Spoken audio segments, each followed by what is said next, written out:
go over since I'm late, is just kind of going over how the final awarding process worked. Then we look at what was a competitive score, and then we dive into your application, just looking at reviewer by reviewer, score by score, comment by comment, kind of what they saw and how they felt they justified their scores. And then last, we talk about funding landscape and just kind of what types of opportunities that you might be a good fit for might be coming down the pike over the course of next year. All right. In order to spend more time on the back half of those items, I'd be okay, because I think you've been very clear about the first item or two up until now. So I feel comfortable if you just dive into the reactions and results and landscape. But if you feel like there's anything you want to reiterate in the beginning, then you know more than I know about what you have to share. But I have been a careful student of what you have put out there. So I feel, you don't need to reiterate things that you've been very clear with in the past. Okay. Yeah, and even the first two, we did an event for the, or actually we did a couple events for the winners, and we have a slide deck and we have a presentation, and it's like I go into a lot of detail on those items if you really want to do it, and you can see the stats of all that as well. Sure. So I can throw that in the chat and you can look at it, and that's public. Oh, sure. So you can go through that as you like. But yeah, it would only be repeating that comment, that stuff in a much more abbreviated fashion. Okay. So in terms of yours, the big top line stat I'll give you is that the winning score was a 98.18 out of 100, average winning score. Mm-hmm. So this was an incredibly competitive field of applications. Mm-hmm. I've never seen anything like this in my career. I've been doing this almost 20 years as a grantor or as a nonprofit applying for grants. Great. And just good for the county, right? What's that? That's great for the county. Yeah, I mean, but fundamentally, and this gets, you guys got a legacy renewal, if I'm correct? We did. Yeah, and so that was kind of what led the CE to, when he looked at it, just how competitive it was, and like there was a lot of, good scoring programs that just didn't, by virtue of this fact it was insanely competitive, he just felt it was more appropriate, and council didn't challenge him on just rolling stuff over for a year. What's going to happen after that? If you find out, let me know. So I think that's going to be handled through the FY26 budget process, which is only starting right now. So your average score was an 86.7, which isn't bad. Any other grant competition I did this year, and we did like 15 of them, that would have been a winning score, unquestionably. Mm-hmm. And so the cutoff point was usually 78, low 70s, high 80, or low 70s. I'm sorry, high 70s, low 80s. It's been a busy day. Okay. And then, so that was, again, like an 86.7 will be a solid winning score by any competition. Okay. So I don't think there's probably not anything fundamentally wrong with it. It's going to be more looking at maybe there are things that could have been tweaked. We can go through that, but it probably is just going to be easily recyclable proposal, making some tweaks and putting it back in there. Okay. And we'll get into this, but there's some kind of fundamental flaws that I hope I've been very transparent about and candid about with how we do community grants, and you won't see a competition like this going forward, where every sector, any type of program, any type of need, any type of community is all competing against each other. Right. I just think it was fundamentally unmanageable.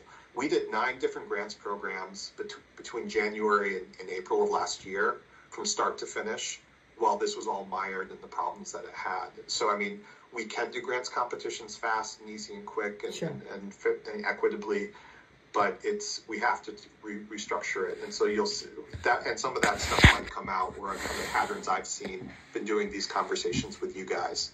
And I think I've done over 40 hours of these now. So it's been interesting. There's definitely trends and patterns that we see that we should be working towards. So what you'll hear me say is confident, somewhat confident, and not confident. Okay. And that was the rating scale the reviewers were given. We borrowed this methodology from the federal government. It's one of their methodologies they use. With our early grants programs, we found that there's a lot of arbitrariness with how scores were assigned. Mm-hmm. So one person would give a 15 out of 15, another person give 13 out of 15. But then when we talked to them, they would agree on the same. They couldn't explain why 13 versus 15 or 15 and 15. And so this method is to take away that arbitrariness. It makes it easier for reviewers. It makes it clearer for you guys, we think. And then we were supposed to give more space for the reviewers to provide more comments. Mm-hmm. And so that was we thought would be more useful for you guys. So the first criteria, and these didn't change at all from when we posted the NOPO a year ago now, is grant program goals versus grant program priorities. And so it's basically how well of a match you are. So the first reviewer, unfortunately, didn't give a very helpful comment. So you got a somewhat confident, but applicant organization provides its services to different community groups. So they don't qualify why they got a somewhat confident there. So that's not helpful. The second reviewer gave you a confident. The organization has a strong track record of leveraging community volunteer contributions to the benefit of a wide range of county populations. The proposal suggests to organizations looking to expand in a wide range of directions with additional funding. The application will be strengthened with a strategic analysis of demand for services versus current capacity for services, and the populations currently not being the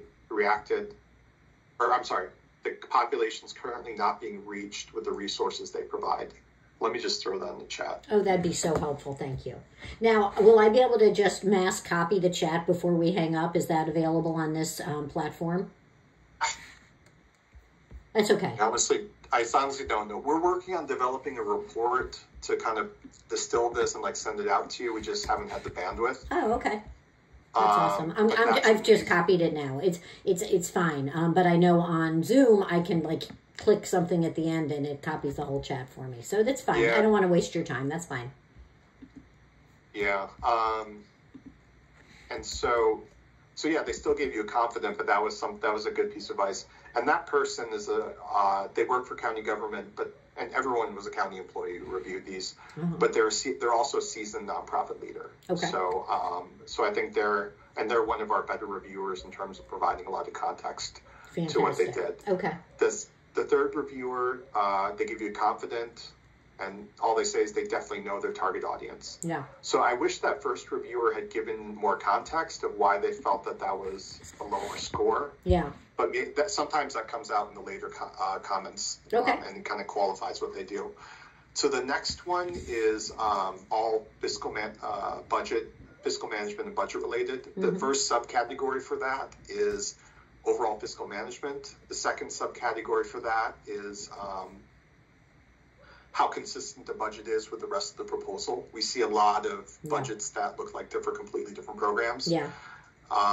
And then the third one is just looking at the reasonableness of the budget in terms of should it really cost what it does to accomplish what you want, or are you underpricing what you think you can do? Okay. So the first reviewer, who is more critical of you, gave you confidence across the board.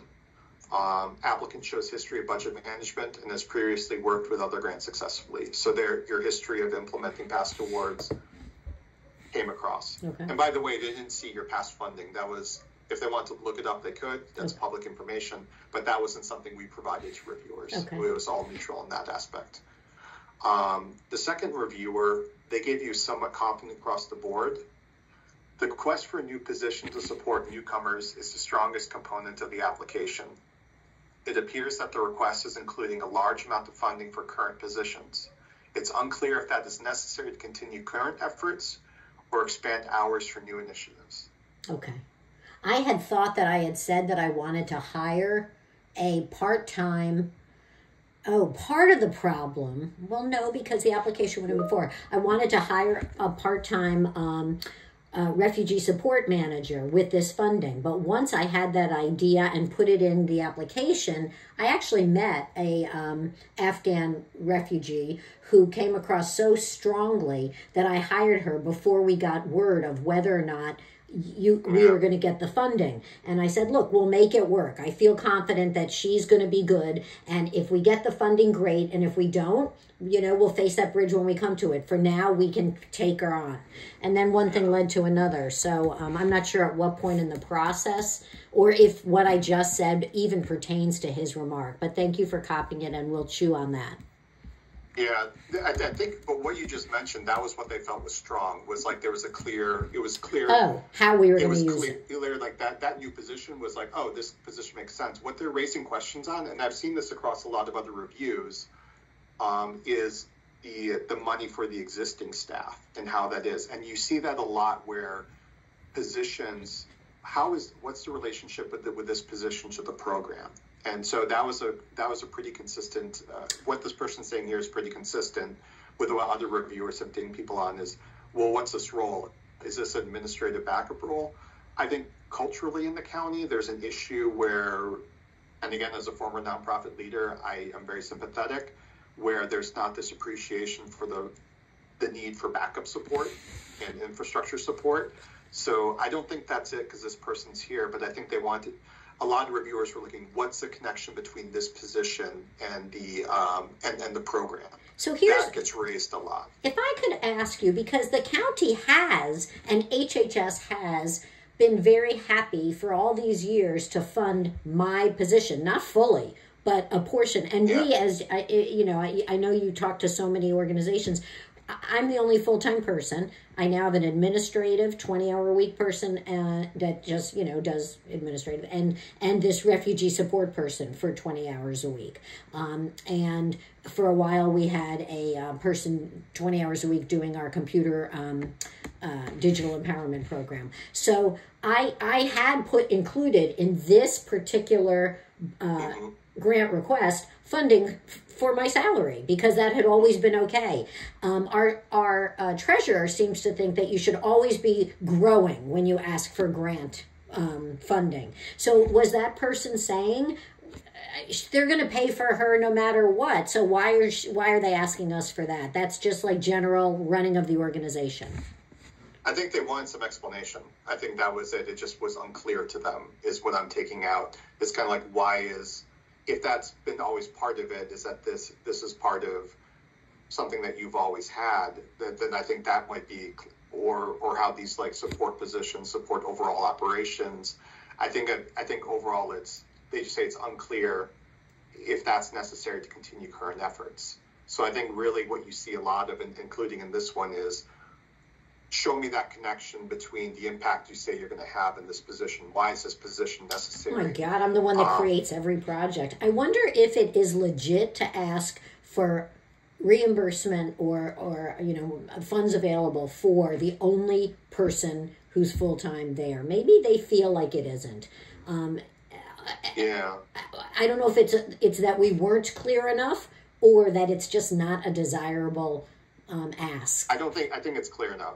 I think it's clarity, because especially with this reviewer who has a strong nonprofit background and who is very sympathetic to you guys in terms of the importance of having like these institutional structure. I think for them it just wasn't clear. Okay. So if it had been like, I would look at it that way. Okay. Thank you.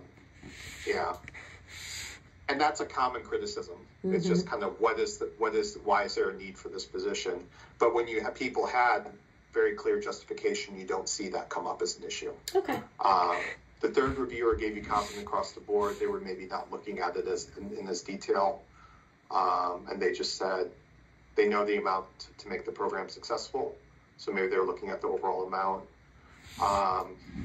The third category is organizational capability and relevant experience, and so there are three sub-criteria there. Cultural, linguistic, and technical proficiency to work with the target population, subject matter expertise to deliver the outcome, and then the third one is ability to perform outreach, to bring people into your program, make sure that people are benefiting from it. Yeah. So the first reviewer gave you somewhat confident on cultural, linguistic, and technical proficiency, but then gave you confident on the other two. Okay. Application demonstrates strong relationship with those communities served, though the applicant does not necessarily have a targeted community, rather seeks to partner with other charity organizations to support many different philanthropic ventures.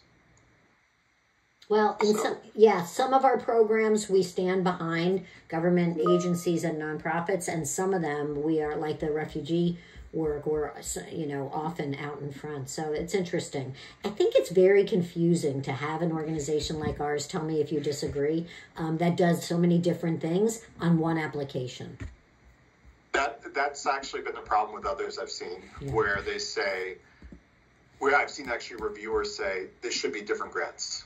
Yeah. And they just said these should have been broken out and segmented. But we're so small that to get up to 50,000, I had to do it as one. So I wonder, yeah, well, we'll talk about that at the end. Okay.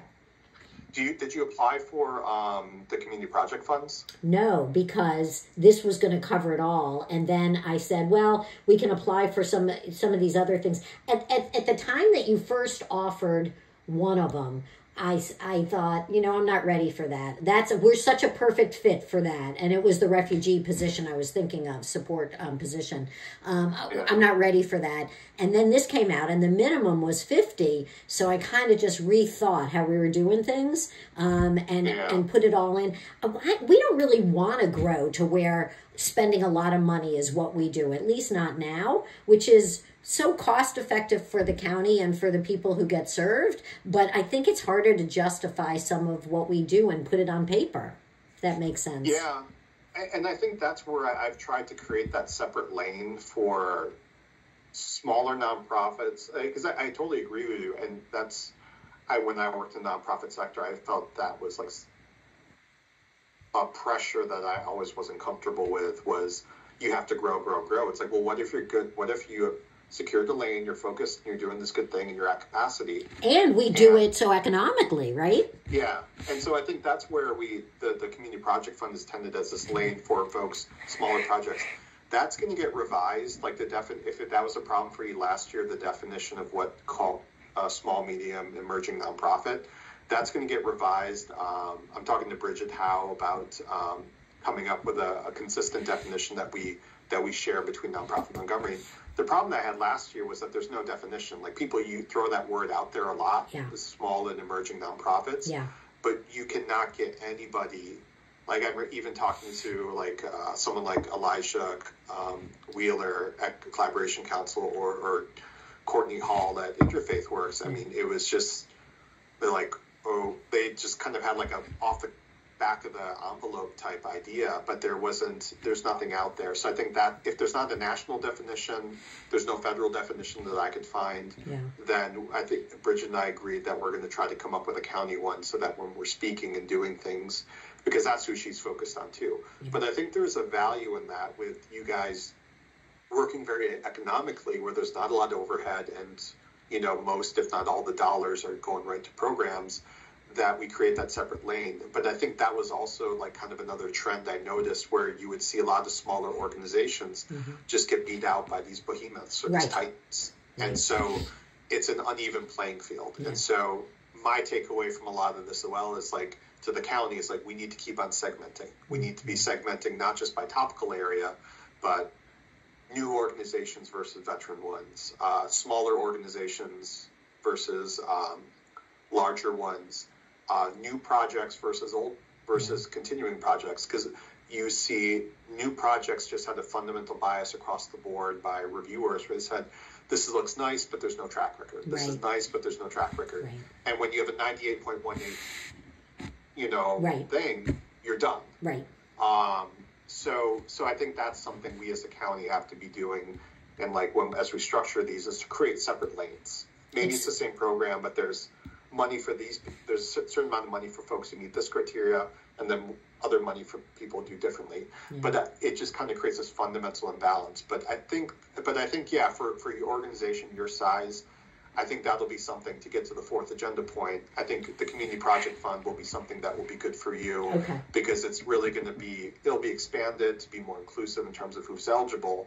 But then you can see you're not going to be competing against Interfaith Works or Identity or CASA or any of the big ones. You're going to have that kind of lane for you.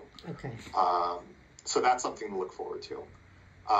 But yeah, I think that is a struggle is if you're doing a lot of stuff and it's kind of you're responsive or flexible, I think, and when you're put against an organization that kind of has a very clear defined lane, it creates an imbalance. So that's kind of what I pull out from that one. The next reviewer, let's see.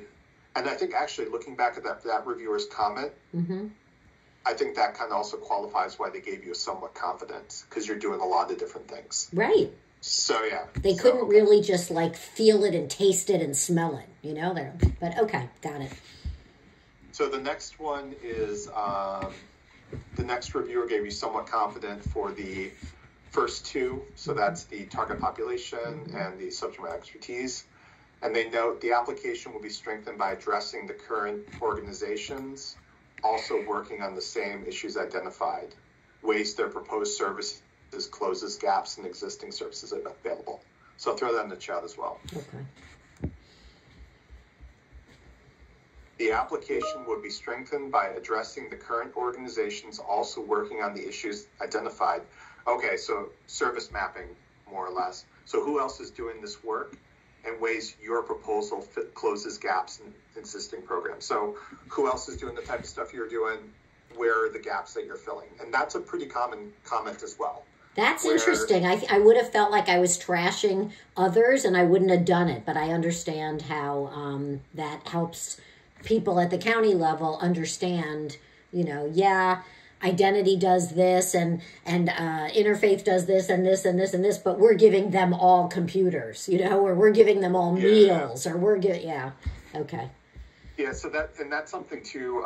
What advice I've been given to nonprofits is kind of, because from the county's perspective and like hearing from the CE and like all these discussions is there's broad recognition now that we have these really big programs and they do a lot of good stuff, but that their communities, whether they're certain ethnic groups, whether there's certain zip codes, whether certain census tracts, they're just like these pockets and gaps that our big programs, as much as the metrics say they're doing great stuff, and I'm sure they are, they're just pockets within Montgomery County. They're just being missed, and they're just not benefiting. And so where we look at our nonprofits and being good at is you guys are good at identifying those pockets before us, and you're good at developing very specific programs to meet those pockets. So I think you'll see that kind of theme popping up in a lot of future grants applications of like, okay, tell us where the gap is and tell us why you're the ones to fill it. And in this very hyper-specific community or for this hyper-specific need. One person, they applied and they were doing this academic prep program, and the reviewers kept on saying, well, there's Excel beyond the bell, Excel beyond the bell. And the person was really frustrated. He said, well, I'm working in schools that aren't eligible for Excel beyond the bell money because I know those are covered. I'm a former NCPS teacher, but these 10% poverty students at this school, they still need help too, and there's no money or resources and support for them. It's like, well, that didn't come across in your application. Yeah. And so it's like that's a good example of how to create that kind of like awareness. And yeah, I know you feel like you're trashing MCPS or whoever, but it's like, well, there's this gap. It's there. It needs to be filled. We're the right ones to fill it. Why or how it's there. But I think as a county, that's something the senior staff meetings every other Thursday. I mean, the RSC directors, that's what they bring up all the time. It's like, there's this gap of this community. There's this gap of these new Haitian immigrants. There's this gap with the Afghan immigrants. And there's this gap with within this community. Or even like this particular neighborhood, we're seeing spikes in X, Y, and Z. And so it's like, yeah, the big programs are working well, but how are we going to hit those gaps? How are we going to attack those gaps? And I think that's where you guys are better served to do. We really are. But Rafael, it's a hard story to tell because it changes all the time. Last year, we got a call from some people who just said, look, Paint Branch families, and they noticed it because the football teams would be given like football meals and they'd see them taking food and like bringing it home. So somebody realized that there's families in the Paint Branch community that don't have enough food. And we were able to bring this like program together, but it's not something that, you do on an ongoing basis, but you're the kind of organization that does things like that on an ongoing basis. Like now I'm not working as much with resettlement agencies. I'm working with HHS and linkages for families who need furniture. So it just shifts all the time. And it's a great story, but it's a hard story to tell because as soon as you stop talking about it, you're on to the next thing. Yeah. So, and that's again, like kind of depending on people read these or again, what organizations or programs you're being put next to that reviewer happens to be seeing. Yeah. It just, the disparity, it puts you at a disadvantage. The third reviewer, they seem to get you the most. And they just said they know what is needed to help the underserved population. So I read from that they saw the flexibility of that. Yeah. So, yeah, that's a tougher one. Okay.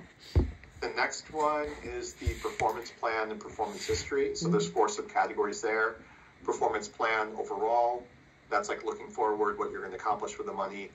And then performance plan, choice of metrics and evaluations, and then performance history, that document overall, choice of metrics and evaluation methods.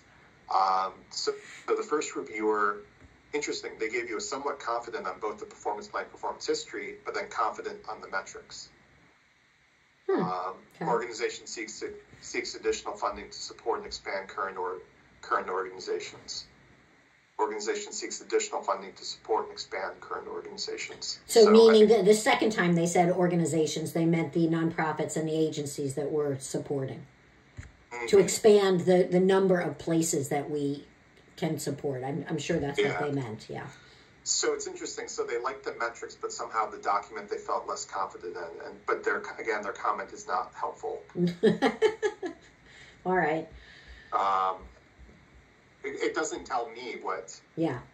What was wrong? So if you like the metrics, what's wrong with the what was wrong with that? Yeah. Sorry, I'm just letting the next person know we're running over. Oh, sorry. The next one gave you somewhat confident across the board. The application indicates in the past that the organization has relied on partners for data collection, although this proposal suggests a significant transition to direct service work in a variety of areas, all of which require different approaches for evaluating short and long-term impacts. Throw that in the chat. The application indicates that in the past, the organization has relied on partners for data collection, although this proposal suggests a significant transition to direct service work in a variety of areas, all of which will require different approaches for evaluating short and long-term impacts. So I think what I take away from this is because you're working in all these different areas and services, they see that as a challenge of in that you say you're going to take on data collection, that this might be a challenge to kind of be measuring and evaluating impact when you're doing all these different types of programs or providing all these different types of services. And so maybe that's something maybe they didn't see the connection or how you're going to meet that challenge. So the third reviewer just said the performance history has been very successful thus far. So they are focused more on what you've been doing in the community and kind of how that has worked. Okay. So the final set of criteria is soundness of the overall proposal. Proposal clearly, so first one is just the overall confidence in the proposal.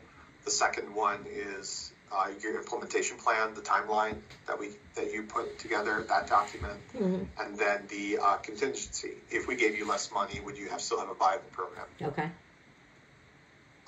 The first reviewer gave you somewhat confident overall,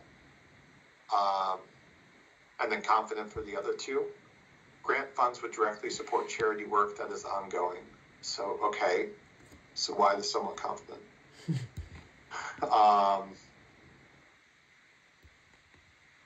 I think maybe I'm just going back to that one about the one that's organizational capability. Or let me see the final comment. Because that's the next thing anyways. Okay. Program offers a strong proposal to increase the scope and efficiency of established program.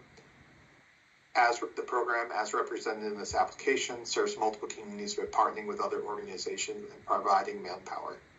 So okay. Do you mind throwing that one in the chat too? Yeah, I'm trying to. So it's kind of a summary of what you do, but it's not really. Yeah, we're not sure why. Mostly that one gave us somewhat instead of confident, but that's okay. Yeah, you got mostly confident from them. It was just a few of them that jumped out. That's 1, somewhat confident, 2, 3, 4, 5. So your final score with them was an 84, which still is decent. Mm-hmm. That person's average score was 88.7. Mm-hmm. So you're a little bit below their average. Mm-hmm. So I think the one critical comment that maybe this is what they thought they were saying, the applicant does not necessarily have a targeted community, rather seeks to partner with other charity organizations. So maybe it's because, I don't want to say, I can't think of a better way to say this, but because maybe you're more secondary. Yeah. Or like that was something that they saw as a weakness, because they kept on saying, well, you partner with other organizations. Right. And maybe it's not, they didn't mean as neutrally as I'm saying it. Right. But they're just saying, well, they partner with other organizations. Look, I get They're that. not doing it. I totally get that. If I had $10 and somebody said, I'll stand at the front and take care of this, and someone says, I'll support them, I would think, my $10 are going to go to the guy who's standing out front. It makes sense. So the next person... But it's wrong. Wait, let me just say, it makes sense, but it's wrong. But it makes sense. Yeah. Yeah, okay. And that's the thing, like I've been telling folks, is like, even if you disagree with a comment, try to go back to your proposal, look at it, and see how could somebody come away with that impression by reading this. And then that can help you identify the parts that can be shored up or clarified. Okay. The next one gave you a somewhat confident overall, but then confident on your other two, so same scores. Okay. Strong proposal, but would benefit from data landscape assessment of existing gaps in resources and the specific impact of additional funds. So that's in line with what that person said in the beginning of like the mapping of like, okay. But I mean, it's again, going back to what we just talked about, your model is jumping around, filling the gaps on a very, very quick basis that other people can't do. And so it's hard to... Yeah. It is, and the other thing is we don't have the manpower built into our staff to like create maps and this and that. You know what I mean? Like to us, if we're jumping around, I don't have a director of this and that, and so it's okay that I'm understanding the process better and the reactions better, so that's very helpful. Thank you. Yeah, and again, I think this only reinforces the need for lanes, where somebody like here again. I love Interfaith Works; they do great stuff. But you have an organization like that who can have somebody doing nothing but data, right? And then they're in the same pool as you, and they're able to show that data map. I don't know if they did. But your point, your point like, is well made. Yeah. Yeah. So I think that's going to be something. And as you talk to council, because again, they're the ones who set the parameters on these things, or the CE. Or broadly do, and then I implement it. But it's kind of, I think that's, again, got to be something they've got to be putting in the legislation of making sure they're lanes for our highly diverse nonprofit community. So I put there in chat. So their total score was 76. They were the most critical of you. And their average score was 75. So you're about their average. Yeah. So the third person, this is a very good program. It's unlike any that I've reviewed in the past. So your uniqueness kind of jumped out to them, and that was something that they were very interested in. That should be a future KindWorks board member, whoever that is. And then their average score was an 87.4, so they were about the first one, but I think the uniqueness of how you worked and your business model appealed to them. And then they had another comment. They know where the money is needed, and they know if they don't get the requested amount, they'll still carry on the program. Exactly. They'll just not be able to hire new people to help further the program. Exactly. Yeah. So it's, again, I think I don't see any like fundamental criticisms with the quality of the proposal. It's just like your business model is so different. Yeah. That's what kind of comes away to me. I think that's right. Am I more of a foundation person than a grant person?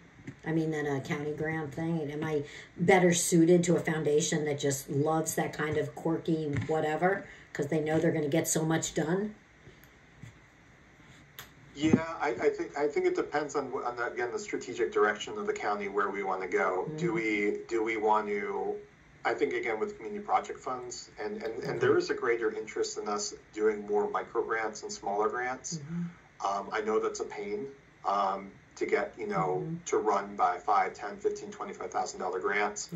But I know there's a place for that, and the county's interested in pursuing continuing that. But I think for the overall bigger programs, I think you maybe telling your story or telling the importance or the need or the value that you by being nimble and flexible instead of kind of directed. I think maybe that story could be told I don't want to say better, but like be communicated as like how you add value, and especially if it's as we're looking at these types of gaps, or because what we're seeing also is again like more census tract focused programming. Were you on the call last night for the Enough grant? No, I was not. Okay. Yeah, because that's again, that whole grant program is based on census tract. Like if you're not working in that census tract, don't bother applying. Right.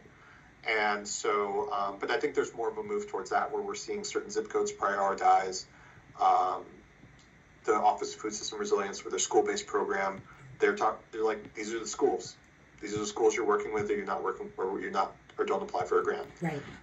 And so I think there's more of a, maybe not always like on sector based, but if it's a community focus, so that could be something where you'd have the opportunities like, well, we know this community because we've been bouncing around them for a long time, serving these different needs. Mm-hmm. So I think telling that this, justifying your business model and why it's needed where it's needed, I think could be good, especially again as we focus on like these gaps. How do we fill these gaps? How do we meet these gaps?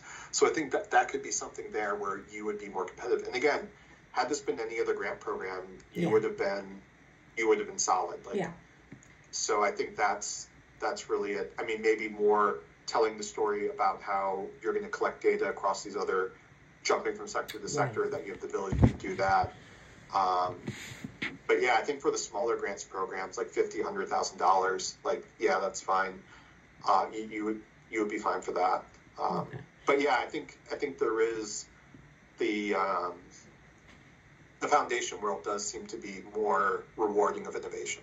Okay. So I think that might be something, but I would really be looking at every opportunity as it comes up.